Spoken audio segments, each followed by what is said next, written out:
keep on breathing for now. I'll keep on breathing for now. I'll keep on breathing for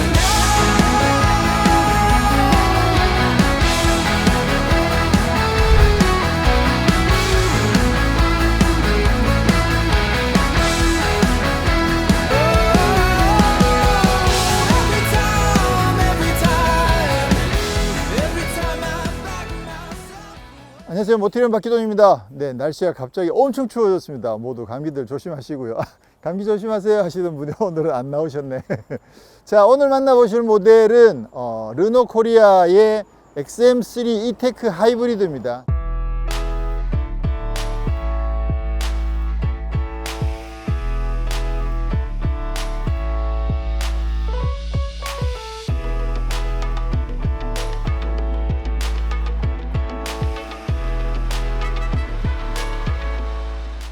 지난번에 부산까지 내려가서 이 XM3 E-TEC 하이브리드를 만나 봤었는데요. 사실 그날 연비도 굉장히 잘 나왔었죠. 막 23 막 이렇게 찍고 해가지고 실제로 평상시에 잘 타면 25도 나오지 않을까 그런 말씀도 드렸었던 기억이 나고요. 우리가 하이브리드에 포커싱을 하긴 하지만 여전히 이 차는 XM3라는 거죠. 그러다 보니까 쿠페형 SUV 스타일의 이 멋진 스타일, 이거는 지금 봐도 여전히 정말 멋있어요. 아무래도 차의 급 자체를 니로 하이브리드나 아니면 코나 하이브리드랑 비슷한 급으로 생각한다고 봤을 때는 사실 사이즈가 그 차들보다 전체적으로 휠 베이스도 굉장히 길고 길이는 뭐 엄청나게 더 길죠. 그러다 보니까 이 멋진 스타일과 넓은 공간, 경쟁 모델 대비 굉장히 여유 있는 공간이 저는 이 XM3 E-TEC 하이브리드에서도 여전히 경쟁력이라고 생각을 하고 있습니다.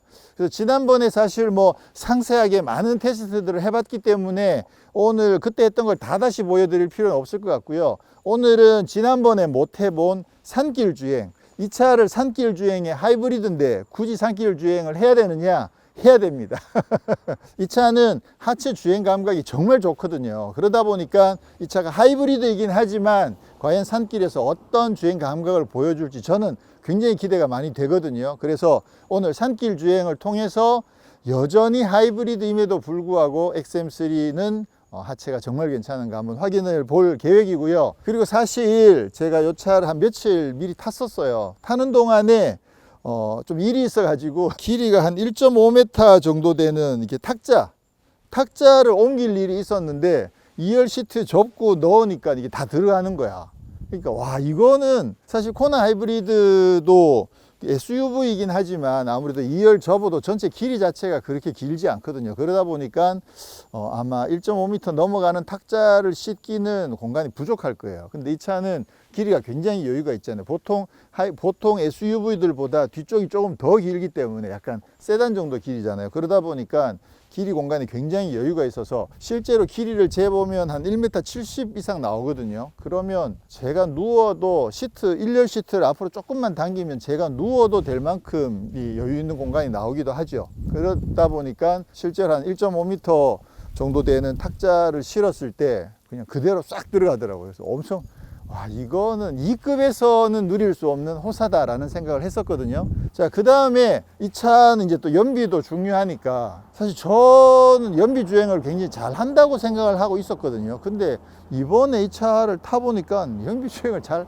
못하는 건지 아니면 차가 시원시원하게 잘 나가니까 계속 좀 많이 밟아서 그런지 연비가 한 20이 넘을 때도 있었는데 그냥 막 대충 타면 한 18 이 정도, 지난번에도 18 나오긴 했었구나. 막 대충 타면 한 18 정도 나오는 것 같아요. 그리고 차를 처음 받았을 때 기름을 이제 가산동에서 풀 충전을 해가지고 수원까지 배송을 했거든요. 근데 이게 주행 가는 거리가 1100km가 넘게 찍혀 있는 거예요. 그래서 좀 깜짝 놀라서 이걸 수원에 와서 기름을 다 넣은 줄 알았어요. 근데 수원에서 넣은 것도 아니고 가산에서 기름을 다 넣고 수원까지 왔는데도 1100km 이상 주행거리가 남아 있더라고요. 그래서 이거 진짜 주행 가는 거리 장난 아니겠다 그랬는데 오늘 산길 주행을 하고 난 다음에 본격적으로 연비 주행을 좀 한번 살살 해가지고 연비가 어느 정도 나오는지 테스트도 다시 한 번 더 해보도록 하겠습니다. 자, 그러면 일단 뭐 지난번에 말씀드린 것처럼 기본적으로 XM3인 만큼 디자인에서 큰 변화는 없거든요. 근데 제일 눈에 띄는 거는 요 일렉트릭 오렌지 컬러. 요 컬러는 100% 이테크 하이브리드입니다. 그러니까 이 컬러 자체가 하이브리드 전용 컬러거든요. 그래서 이 컬러가 보이면 무조건 하이브리드다. 그리고 지난번에 봤었던 그 네이비 블루 그 컬러도 하이브리드 전용이기 때문에 이 두 컬러는 보면 무조건 하이브리드구나 라고 알 수 있고요. 근데 이제 하이브리드를 선택하셨는데 뭐 소닉 레드를 탄다 그러면 이게 하이브리드인지 아닌지 외관 봐서 금방 구분이 잘 안 되겠지만, 가장 대표적으로 여기 앞모습에서 여기 블레이드 F1 형상의, 그죠? 여기 프론트 윙이 적용되어 있는 거, 요 디자인에서 하이브리드라는 걸 바로 아실 수가 있죠. 그리고 멀리서 딱 봤을 때도 그릴이 까만색이다 그러면 하이브리드라고 아시면 되겠습니다. 자, 그리고 휠도 18인치 휠 새로운 디자인을 적용했는데, 저는 요 휠 자체가 지금까지 봤던 XM3 휠들 중에서 제일 예쁘다고 생각을 하거든요. 그러니까 사이즈도 크기도 하지만 휠도 굉장히 예쁘게 잘 나왔다는 생각을 하고 있고요. 그리고 여기에 오렌지 컬러가 이렇게 포인트로 들어가 있는 거, 이 부분도 사실 굉장히 예쁘더라고요. 자, 그리고 아까도 말씀드렸듯이 이 차는 이 쿠페형 SUV 스타일의 이 루프 라인도 정말 멋있죠. 자, 이게 어떻게 보면 진짜 이게 교묘하게 세단하고 SUV를 적절하게 섞어 놓은 이 디자인이, 이 크로스오버가 저는 지금도 여전히 굉장히 멋있다고 생각을 합니다. 그러니까 완전 막 SUV처럼 껑충하지도 않으면서 실제로 지상고도 살짝 높아 가지고 타보면 타고 내리기가 진짜 편하고 좋거든요. 그런 장점들이 진짜 있는 거죠. 그리고 이 차의 공간을 극대화하기 위해서 결정적인 부분은 이 해치죠. 이렇게 해서 열리게 되면 기본적으로 이 상태에서도 굉장히 공간이 여유가 있는데, 2열 시트를 접으면 아까 말씀드렸듯이 거의 한 1.7m 이상의 공간이 나오거든요. 그러다 보니까 굉장히 긴 짐 혹은 약간 부피가 있어서 일반 세단에는 트렁크에 넣기 좀 그런 어려운 짐들도 여기에는 쉽게 넣을 수 있는 거죠. 아, 이거를 밑으로 넣어보면 이렇게 하면 훨씬 더 키가 큰 짐도 실을 수 있죠. 맞아.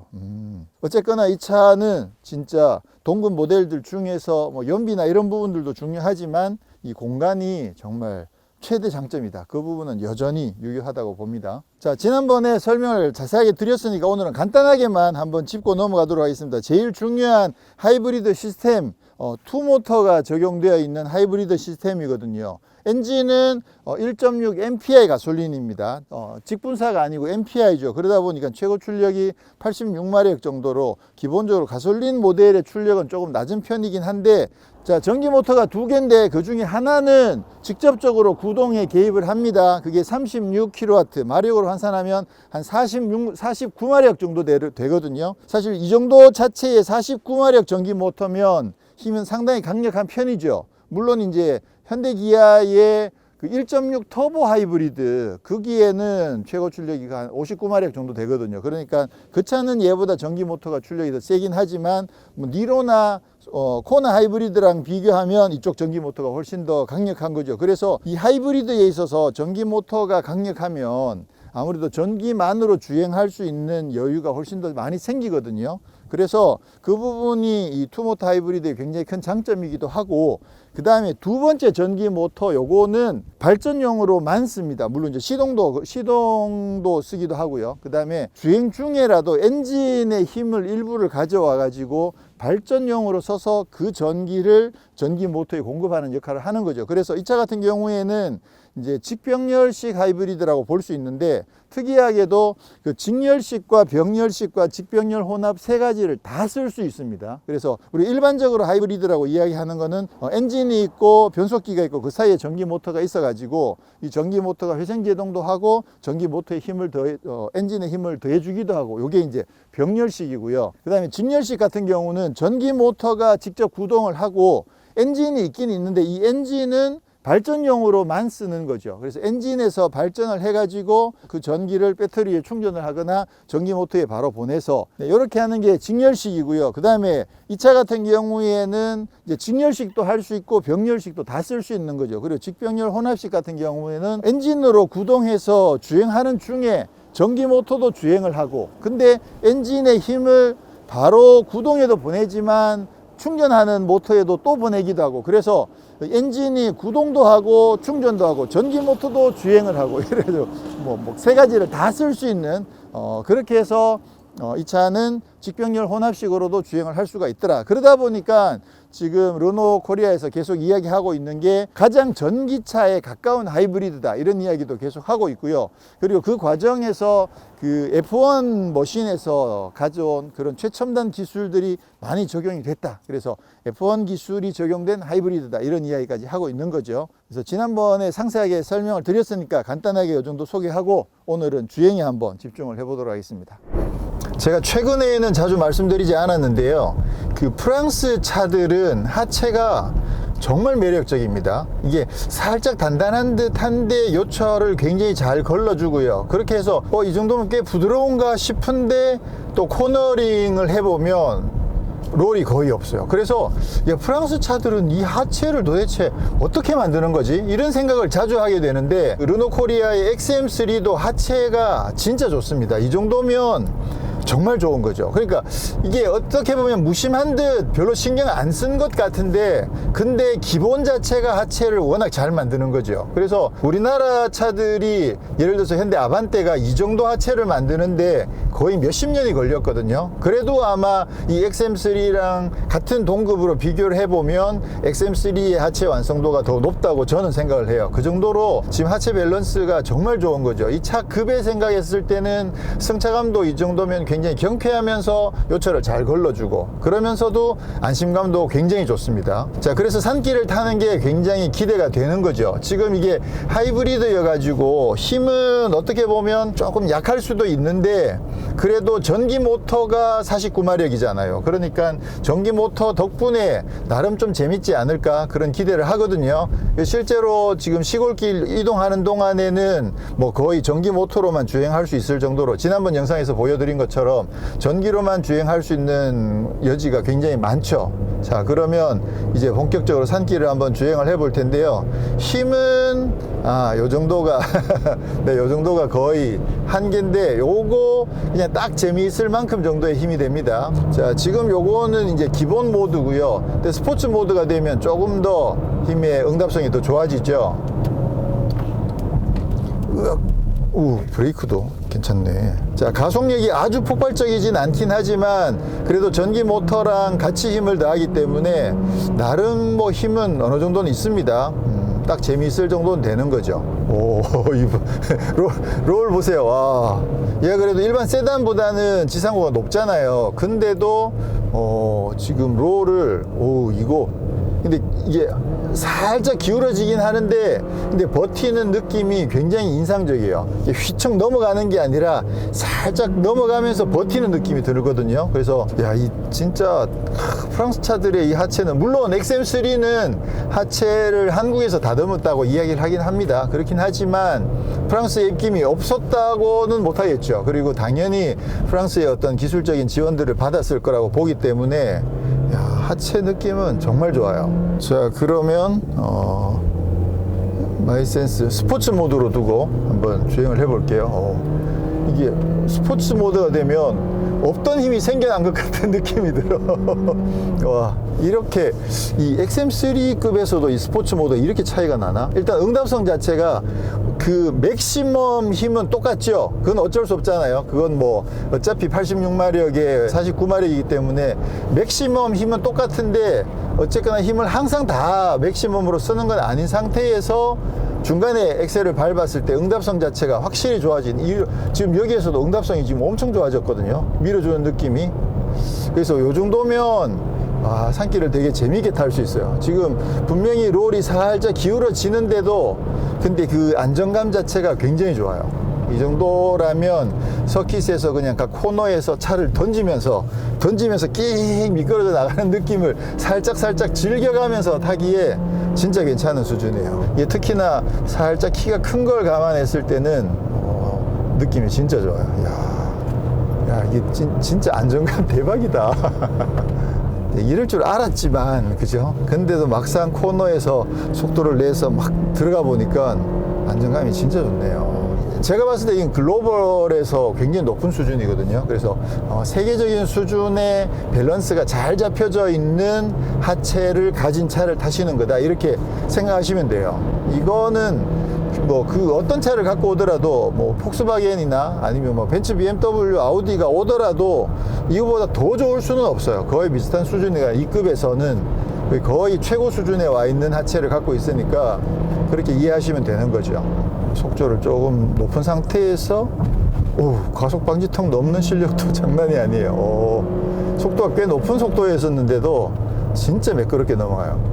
야, 이게 패들 시프트가 없다는 게 좀 많이 아쉽네요. 사실 이게 TC260 같은 경우에는 힘도 굉장히 여유가 있죠. 그러니까 그 차 같은 경우는 여기 타보면 진짜 재미거든요. 밀어주는 힘까지 조금 있어가지고 훨씬 더 재미있게 탈 수 있는데, 이 차는 힘에서는 조금 부족하지만 밸런스가 좋아서 진짜 재밌어요. 야, 이거 하루 종일도 타겠는데. 근데 지금 정상까지 오는 동안 어쨌거나 뭐 기름도 엄청나게 많이 썼겠죠. 기름도 많이 썼겠지만 배터리도 충전되어 있던 배터리를 거의 다 소진을 했었거든요. 그랬는데 지금부터 이제 산길을 한번 내려가 보도록 하겠습니다. 내려가면서 배터리가 어느 정도 충전되는지, 제가 여기 하이브리드 차들을 굉장히 많이 갖고 왔었잖아요. 그래서 산길 주행을 꽤 많이 해봤는데 내려가면서 충전들을 엄청나게 많이 하거든요. 근데 사실 하이브리드 이게 플러그인 이상은 말고요, 그 차들은 어차피 배터리 용량이 워낙 크기 때문에 어림도 없고, 일반 보통 이제 풀 하이브리드 모델들 같은 경우에는 산길을 내려가면서 이 정도면 배터리를 다 충전하지 않을까? 100%까지 가지 않을까? 그렇게 사실 생각들을 해보는데 실제로 거의 100%까지 충전되는 경우는 사실 잘 없더라고요. 꽤 많이 한 7, 80%까지 올라가긴 하는데 거의 100%까지 가는 경우는 사실 지금까지 제가 봤을 때 한 번도 없었던 것 같거든요. 근데 이 차는 왠지 100%까지 충전할 것 같아. 지금 벌써 절반이 넘었는데 이 배터리가 올라가는 느낌이, 속도가 보여요. 눈으로 지금 배터리가 이렇게 차고 있는 느낌이 보여. 야, 그 정도로 지금 충전이 많이 된단 말이야. 하이브리드 모델들도 겨울에 날씨가 추우면 아무래도 연비가 더 떨어집니다. 왜냐하면 결국 히터를 가동을 하려면 히터의 열원을 엔진 냉각수에 그 더워진 그 열을 가지고 라디에이터에서 히터로 보내는 거거든요. 그러다 보니까 기본적으로 이 냉각수가 어느 정도 데워져야 돼요. 그러기 위해서 결국 엔진을 시동을 걸어야만 되는 거죠. 그래서 지금 히터를 켜놔 보면 계속 시동이 걸려 있는 상황, 배터리가 굉장히 여유가 있는데도 기본적으로 시동을 걸거든요. 그렇게 되면 지금 배터리가 굉장히 여유 있어서 시내에서 이 정도면 그냥 전기로만 가도 될 구간인데도 굳이 시동을 걸어 가지고 열을 데우고 있는 거죠. 그러다 보니까 연비가 떨어질 수밖에 없어요. 그리고 만약 주행 중에도 이 정도면 시동 끄고 갈 것 같은데 히터에다가 열을 공급하기 위해서 엔진을 또 켜놓는 경우들이 자주 있더라고요. 그러다 보니까 아무래도 겨울 되면 히터를 쓸 때 연비가 떨어집니다. 일반적으로 우리가 지금까지 하이브리드가 아닌 일반 가솔린 차들 같은 경우에는 어차피 시동이 계속 거의 걸려 있잖아요. 그러다 보니까 히터로 쓰기 위해서 추가적으로 에너지를 쓰진 않아요. 기본적으로 엔진이 계속 시동이 걸려 있고 냉각수가 계속 돌고 있고, 더워진 냉각수가 라디에이터에 들어가서 거기서 더운 바람을 히터 쪽으로 공급을 하다 보니까 이거는 원래 따뜻한 바람은 늘 있는 거야. 그러다 보니까 별도로 히터를 켰다고 해서 연비가 더 떨어지진 않거든요. 지금까지 일반 가솔린 차들 같은 경우에는. 근데 이 차 같은 경우에는 전기로 주행할 수 있는 구간인데도 히터를 켜기 위해서 시동을 한번 걸어야 되는 그런 상황들이 있다 보니까 하이브리드도 결국 날씨가 추우면 연비가 조금 더 떨어지긴 합니다. 와, 지금 배터리가 거의 다 찼어요. 와, 이 정도면 갑자기 궁금해. 이게 배터리가 다 차버리면 그러면 회생제동을 하더라도 거기서 만들어진 전기를 어차피 충전을 더 못 하잖아요. 그러면 화살표 그림이 없어지나? 지금은 바퀴에서 배터리 쪽으로 이렇게 화살표 그림이 나와 있거든요. 그리고 게이지도 차지 쪽으로 내려가 있는데 지금 그 배터리 눈금은 거의 지금 끝까지 다 올라갔어요. 하이브리드 모델에서 이 회생제동만으로 배터리를 가득 채우는 건 진짜 처음 봐요. 거의 가득은 차지만 이렇게 완벽하게 차는 거는 한 번도 못 봤는데 이 차는 지금 완벽하게 지금 가득 차 있는 거죠. 이게 계속 내리막이라고 하긴 하더라도 중간중간 또 경사가 약간 낮아지는 부분들이 있거든요. 그러면 그때는 또 전기 모터를 굴려야 돼요. 그러면 잠깐씩 또 배터리를 쓰는 거죠. 그러다 보니까 완전 풀로 찼다가 조금 내려왔다가 지금 반복을 하고 있는데, 조금만 길게 내리막이 지속이 되면, 그러면 지금 오, 드디어 꺼졌다. 와, 방금 살짝 꺼졌었는데, 지금 차지 쪽으로 게이지는 내려와 있는데 바퀴에서 배터리로 가는 그림 고기 화살표가 잠깐 꺼졌었어요. 이런 일도 생기는구나. 와, 한 20년 가까이 하이브리드를 타봤지만, 야, 이게 배터리가 다 차가지고 회생제동된 게 충전이 더 이상 안 되는 상황은 처음이에요. 야, 근데 지금은 또 계속 충전이 되고 있네. 충전이 된다고 지금 게이지는 나오는데 그래프는 더 이상 안 올라가고 있습니다. 그러면 지금 어차피 지금 배터리가 완전 완충이 됐거든요. 근데 이게 하이브리드이기 때문에 배터리 용량이 그렇게 크지 않잖아요. 1.4 뭐 이 정도밖에 안 되거든요. 그러면 이 1.4kWh 가지고 얼마 정도나 전기로만 얼마나 주행할 수 있을지, 그거를 거리를 한번 재보도록 하겠습니다. 지금 거의 평지에 내려왔죠. 그러면 오케이, 주행거리 리셋을 했거든요. 지금부터는 전기로만 주행을 하는 거죠. 이렇게 해서 이 배터리, 일단 엔진 시동이 다시 걸릴 때까지, 어차피 배터리가 0까지 가진 않거든요. 그러니까 다시 엔진 시동이 걸릴 때까지 전기로만 얼마나 주행할 수 있는지를 한번 재보도록 하겠습니다. 생각보다 빨리 떨어진다. 지금 한 300m 왔는데 눈금이 쑥쑥 떨어지고 있네요. 지금 1km를 전기로 주행을 했는데 전체 배터리의 한 22% 정도를 썼네요. 그러면 대충 어림잡아서 한 5km 정도 가까이 갈 수 있다는 얘기네. 지금 2.5km를 주행했는데 배터리가 절반 이하로 내려왔네요. 5km까지는 못 가겠구나. 4km가 조금 더 넘을 것 같네요. 지금 막판에 배터리를 되게 많이 썼거든요. 그래서 지금 3.4km를 주행을 했는데 지금 거의 바닥 가까이 내려왔어요. 그래도 아직 다행히 시동은 안 걸리고 있긴 하거든요. 3.7km. 과연 4km를 찍을 수 있을까? 4! 오! 지금 4km를 주행을 했고요. 오! 아직 시동이 안 걸렸어요. 야, 배터리가 거의 바닥인데. 시동 걸렸다. 한 4.5에서 4.6 가는 동안에 시동이 걸려버리네요. 와. 그래도 지금 어쨌거나 배터리가 바닥은 아니거든요. 그런 걸 감안하면 배터리를 완충하면 한 5km 정도 한 5km 정도는 전기로만 주행할 수 있더라. 와, 저 이거 테스트 진짜 해보고 싶었거든요. 근데 지금까지 한 번도 못 해봤어요. 왜냐하면 배터리가 풀 충전된 걸 한 번도 못 봤으니까. 근데 오늘 드디어 그걸 해보네요. 와. 자, 그러면 지금 어차피 이제 그 연비를 좀 전에 세팅을 새로 했거든요. 그래서 지금 현재 연비가 52km 5km 주행한 동안 연비가 지금 50km가 나오거든요. 근데 지금부터는 연비 모드로 주행을 해가지고 최대로 연비가 어느 정도까지 나오는지 다시 한번 테스트를 해보도록 하겠습니다. 지금 이 상태에서 지금 현재 연비가 46인데 이 상태에서 계속 연비를 측정하면, 그러면 앞에 배터리 100%에서 시작했다고 이제 또